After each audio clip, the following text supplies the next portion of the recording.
Algalíf líftæknifyrirtæki á Ásbrú á Reykjanesi sem sérhæfir sig í ræktun á tiltekni tegund af smáþörungum með það fyrir markmiði að einangra úr honum tiltekið lífvirkt andoxunarefni sem heitir astaxantín. Og það sem við sáum í greiningarferlinu með Deloitte var sem sagt ekki bara það hvernig við gætum umbreytt pappírslotuskránni sem við þekktum yfir í stafrænt form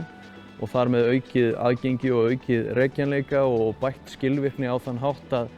að það væru ekki jafnmargar vinnustundir á baku hverja lotuskrá, það má segja það svo. Heldur snerist það líka það hvernig við gætum aukið rekjanleika gagnvart þeim vörum sem við erum að fá inn til okkar, þar að segja hráefni, og einnig lagerhaldi og slíku gagnvart vörunum sem við erum að skila frá okkur. Við sáum það snemma í ferlinu þegar við fórum að greina þetta betur og reyna að átta okkur á því hvaða leið við vildum fara, að það var einfaldlega ekki vara þarna úti sem að hentaði okkar nálgun og þar með hófum við samtalið við Deloitte með það fyrir augum hvað við þyrftum að fá út, þarfagreiningunna á bak við slíkt og sáum auðvitað að við þyrftum í rauninni sérhannaða lausn. Lotusgrá í stuttu máli